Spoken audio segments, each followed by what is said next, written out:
We are nearing the end of the summer, and as such, my daughter and I have spent a decent amount of time in the pool over the past couple of weeks, and it's almost impossible when you go to the pool to not get your hair wet. Like, you can, but if you want to get it wet, there's no reason not to. However, pool water isn't the best for our hair. There's just a lot of chemicals and such in it that can build up on our hair, leaving it frizzy and dull and not wanting to curl as well, stretching it out, all those kind of things. So someone a couple weeks ago had actually left a suggestion in one of my comment sections. I don't remember which video it was on, but they had recommended I test this product and try it out and see what I think. And so I want to share my thoughts with you today. So that would be the L'Oreal Paris Clarifying Hard Water line. It's a hard water shampoo and conditioner set. So I'm going to test those out and see how they work for my hair, give you my thoughts, and talk to you about when and why you might want to use these. So let's go ahead and get into this. If you're new to my channel, hi, my name is Lena, and welcome to my bathroom. So like I said, we are talking specifically about the L'Oreal Everpure Hard Water Shampoo and Conditioner and my thoughts on these products. What I want to start with here is kind of just talking about whether or not you need these or when you might want to consider using them. Starting off with a hard water conditioner, not entirely necessary. I think that they just threw it in here so that you can buy an entire line of products. The conditioner not really doing anything specifically for the hard water buildup beyond just adding moisture and such to your hair back in after stripping all that out. A lot of conditioners can do that. You don't necessarily need to buy a hard water conditioner. Hard water shampoos are a really good idea. These are also called chelating shampoos. So when would you want to use a hard water shampoo or a chelating shampoo? Like I've already said, you may want to use it after going to the pool. Most pools are going to use a lot of different things like chlorine and other chemicals to help keep the pool clean. Those kind of chemicals can build up in your hair. So after going to the pool a lot, especially if you do it pretty frequently, definitely going with a chelating shampoo or hard water shampoo. I think you can also look up good shampoos for after the pool, and there are some that just specifically market themselves as pool cleansing shampoos. I don't remember exactly how the wording works, but something along those lines. Now, another reason you might want to pick up a shampoo like this is if you have hard water. So how do you know what kind of water you have? So there are two types. There's soft water and hard water. It's a spectrum. Really what it just means is how many minerals and heavy metals are in your water. Softer water has less. The harder your water is, the more it has in it. And those minerals and those heavy metals can build up on your hair. So how do we know if we have hard water? Well, there's a couple ways you can find out. The first thing is you can just good old Google search and look up, does my zip code have hard water? Does my city have hard water? Does my county have hard water? Things like that. And it should be able to help you out. You can also find hard water test kits. I bought one off of Amazon. You probably could find them at hardware stores. I'm not entirely sure. Beyond that, just looking around, look at your faucets, look at your shower head. Do they have a white residue on them? Do they have a greenish residue on them? If so, you might have hard water buildup. And especially if you have like glass doors in your shower, this is really easy to tell because you'll get water spots and they'll be really hard to get rid of. If you have any of these, you're going to need a chelating shampoo or a hard water shampoo at some point to help remove that from your hair. Hard water buildup can look like strands breaking and brittle, because the buildup isn't allowing moisture through. It can look like frizz. It can look like hair that used to be shiny that's now dull, hair that used to hold texture to it that's stretched out and things like that. Now, a lot of these also coincide with just general buildup. Some of the products that we use have ingredients in them that can build up on the hair, things like silicones or butters or polyquats. These can stick to our hair, and sometimes we need something a little heavier duty to get it out of your hair. If your problem is only product buildup, you can go in with a shampoo that just says it's a clarifying shampoo. However, I think it's good to know if you have hard water in your area, because if you're having buildup issues, it's rarely going to be just about the product buildup in hard water areas specifically, right? And in that case, I would highly recommend go in and use a chelating or hard water shampoo. I rarely use clarifying shampoos anymore because it just doesn't take me all the way there. It will get rid of the product buildup, but not the hard water buildup. And as far as I understand anyway, you'll have to let me know if I'm wrong on this one, but I don't believe the ingredients in the products that make them good for hard water would be damaging to your hair if you have softer water. It's still just going to help remove any buildup that's in your hair from your products and things like that. So let's go ahead and talk about specifically these products, my process of using them, and what my thoughts are and things like that. I do have a minor confession here. I have actually used these products twice already. The first time I used them, I didn't style my hair after the fact so that I could kind of see how my hair felt without the other products kind of masking if this was, too dry for my hair, things like that. And then the second time I styled my hair. So that was actually earlier today. I had hopped in the shower, washed my hair with these, conditioned, and then I did just come straight into styling. So we're going to walk through my routine today, and I will touch later on my thoughts overall and what I noted. So starting off, I hopped in the shower, wet my hair down very thoroughly, and started off with the clarifying shampoo. So I took some of this in my hand. It looks like a pretty normal shampoo. It's kind of that clear consistency to it. The smell is very pleasant. It's kind of just like a nice citrusy smell, which was a huge relief to me because the last L'Oreal Paris shampoo and conditioner I tried were so heavily fragranced. I have not been able to convince myself to pick them back up yet because it was just so overpowering. These are not that, which was a huge relief to me.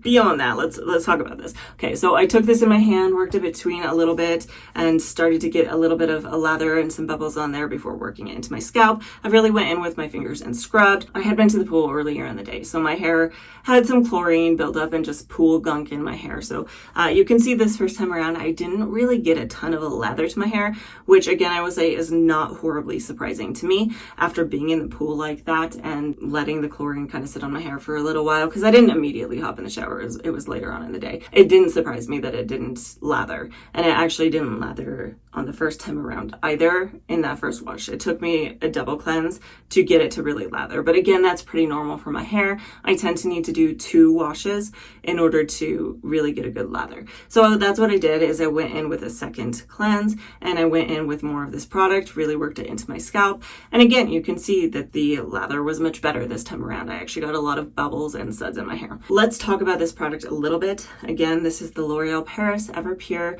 sulfate-free color care system. This is a clarifying shampoo for hard water exposure. They're saying it's meant to remove residue and buildup. And then on the back, they're saying Everpure Clarify and Restore system gently clarifies without stripping, removes residue and buildup for hair exposed to hard water. This deep clean reveals softness, shine, and gleaming color for healthy looking hair. And then it also says that it's 100% free of sulfate, silicone, and harsh salts with vitamin C and glycine. Oh, so they're saying on here the fragrant is blooms with note of bergamot and sandalwood. Interesting. It smells like citrus to me. I don't know. Like I said, they're saying that it's sulfate free, it's silicone free, it's harsh salt free, drying alcohol free, paraben free. I think they're saying it's a vegan formula as well. Part of the reason that that's worth bringing up is because sulfates specifically are very harsh surfactants, which are ingredients in products that help remove buildup from your hair. They're soaps. When you put those in your hair, they can be very drying. So it can be nice to find a clarifying or a chelating shampoo that's not just super stripping on your hair. This does have, in place of the sulfates, sodium C1416 olefin sulfonate, which is still a bit of a stronger cleanser, which is going to help remove just general buildup from your hair, which is nice. So it's good that it has that, but it's not going to be super stripping. That is kind of what I experienced after I rinsed this out of my hair, which is what I did next. And I do want to mention here very quickly, this was very easy to rinse out of my hair. I didn't feel like I was just having to rinse my hair forever. It came out pretty easily. And I noticed at that point that my hair, it didn't feel squeaky clean. It just felt clean. Like there was maybe a slight amount of squeak. So at this point, I split my hair in half and went in with a conditioner. So we've got the L'Oreal Paris Everpure Restore Conditioner for hard water exposure. I took some of this in my hand. It's a pretty general conditioner consistency. I worked it over my hair and started working my fingers through my hair to remove any knots and tangles that were there. And what I found specifically, at least in my experience, this gave me a decent enough slip. Like I felt like I was able to remove the knots and tangles relatively easily, which was very, very pleasant, and I was very happy with that. So I worked that into both sides, and then the instructions say to leave it in for a minute or 2, which is what I did. So I clipped my hair up and away, and let's talk a little bit about this product. So they're saying it's meant to hydrate without buildup. Everpure Clarifying and Restore system deeply hydrates hair exposed to hard water without the buildup. It provides restorative care by reviving softness, shine, and gleaming color for healthy looking hair. And this is also free of sulfates, silicones, and harsh salts with vitamin C and glycine. And it is also vegan as well. So that is definitely something worth noting. This is a conditioner that does not have silicone in it, which was not the case with the L'Oreal Everpure Bond line. Both the shampoo and conditioner, I'm pretty sure, have silicones in them. So neither of these do, which is pretty nice. I mean, I think that's what they're getting at when they're saying that this gives you that hydration without buildup, is because silicones can build up on the hair. So after that had been in my hair for probably about 2 minutes, I pulled it down and started rinsing my hair out. I guess I should kind of split this up a little bit. On that first time that I used these two products, I did hop out of the shower and then I spritzed some of the Eva NYC Made Magic in my hair, and then I just diffused it for a little bit just to see how my hair would feel with relatively few other products, because the Eva NYC Made Magic isn't really meant to give your hair moisture. It's mainly there for things like frizz control as well as just heat protectant. And I did know after the fact that my hair felt pretty healthy. It didn't feel overly dry or anything like that. However, as the week went on and a couple days passed, it did feel a little on the dry side. I'll get into my thoughts on that a little bit later. When it comes to today, I had rinsed that out, left my hair relatively wet, and then I came in to style my hair. So let's get into that. I'm not going to go into a ton of detail on the styling routine. All I really want you to know here is that I use the same styling routine that I did in my last video. Got2b has come out with a new line. They call it Got2b Curled. And I had gone in and tested out the styling cream, the jelly, and the foam to see what I thought of them. So definitely go check out that video if you want more detail and more information than this. But what it really comes down to is I just really tried to follow the same exact routine that I did last time, going in with the styling cream, going in with the jelly, going in with my bounce curl defining brush, defining the section, scrunching, and then moving on to the next one, adding water where needed before getting all the way to the top, adding more water, scrunching my hair, and then going in with my perfect hair care towel to micropop my hair before adding the foam at the very end, scrunching it through, and then diffusing. So like I said, both routines were exactly the same. And the reasons that I want to bring this up is because I want to show you my results side by side to see if we think it really made much of a difference. So I'm going to show those to you now.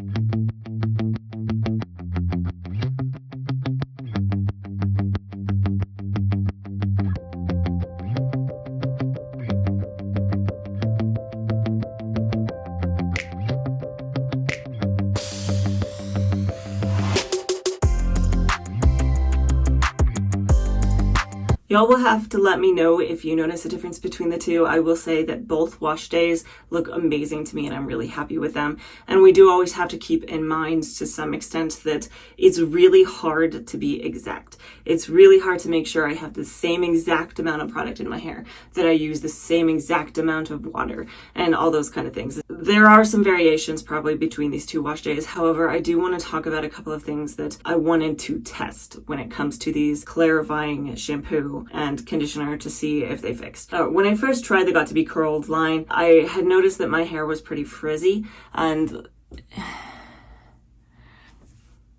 it didn't really fix that. Sometimes frizz can be a result of product buildup or hard water buildup. In this case, I think these products just don't necessarily get rid of all of my frizz, at least not in the way that I've used them. And then the other thing that had crossed my mind was the last time I tried the Got2b Curled line, they left my fingers coming away feeling very producty. Sometimes if you have buildup on your hair, what can happen is it's kind of stopping the products from being able to penetrate your strands, which can then cause a build-up-y feeling on your hair. My hair still feels producty. You know, after I shuffle my hair, they come away feeling kind of sticky and tacky. The other thing I had noticed last time too, I don't remember if I had mentioned this in the video or not, the volume falls really, really quickly. And I'm noticing the same thing this time around. So it didn't fix any of those problems. However, that doesn't necessarily mean these products are bad. So let me get into my thoughts about these particular products. Let's start off with the fact that I probably actually didn't have a ton of buildup in my hair when I started off, which is probably why we're not seeing a ton of variation between the wash days. How often you should use a clarifying or chelating shampoo, it really depends on a lot of things. Things like, are you going to the pool often and getting your hair wet at the pool? Do you have hard water? Do you have a lot of buildup? Are you like really oily, greasy, or do you sweat a lot? You might need to use one more often. Typically, I would recommend at least once a month, if not every other wash day. Trial and error, it really depends. I'm pretty good at keeping up on it. I think I used a clarifying shampoo, not chelating, but clarifying like 2 or 3 weeks ago. It really wasn't to the point where it was just going to be a drastic difference between the two. Like, I didn't have horrid buildup. But I'm still going to talk about my thoughts and experiences with these products and whether or not I recommend them based off of what I saw. So starting off with the shampoo, I feel like this did a good job with my hair. I feel like it gave me the benefits that I needed. My hair feels very nice and clean, not overly stripped or things like that. Overall, I think I would recommend it. Like I said, I haven't tested it against really hard water buildup-y hair, so I might bite my words later on. But as it stands right now, I do recommend it. And I would love to hear your feedback on this product if you've tried it and if it has worked for you or not. So far, so good for me. And then when it comes to the conditioner, my thoughts are kind of split. I would say that you don't necessarily need it to pair with this particular shampoo. If you have like a finer hair type and a looser texture and a lower porosity, you can get away probably with using this conditioner and just a moisturizing styler. If you are someone with a higher porosity hair type and you wanted to use this shampoo, you might want to follow it up with a deep conditioner. It just depends on your own hair type. I mean, everybody's hair is so different. That being said, overall, I do lean towards recommending these products. I personally had a very positive experience both time I used them. I really liked them. I like the smell. I like the way they work in my hair. And the other thing to keep in mind too is because it's L'Oreal, they're pretty reasonably priced. I mean, products are just overall going up in price nowadays, but they're somewhere around $10, I believe. And again, because it's L'Oreal, they're just about everywhere. So if you've been struggling to find a hard water shampoo, this could be worth giving it a shot. If you can just go pick it up at the store, I think I picked these up at Target. It could be a really good option because even my favorite, the Ion Hard Water Shampoo, it's about the same price. It's a little bit more stripping, and it's also something that I tend to buy on Amazon. You can buy it at Sally's too, but it's definitely not as accessible. So I give this product my approval as of yet. Yeah, so far so good. Positive thoughts. Let me know your thoughts down in the comments below. Have you tried these products? Are you going to try them in the future? Have you been curious about them and I've answered some of your questions? And beyond that, hopefully, I will see you next time.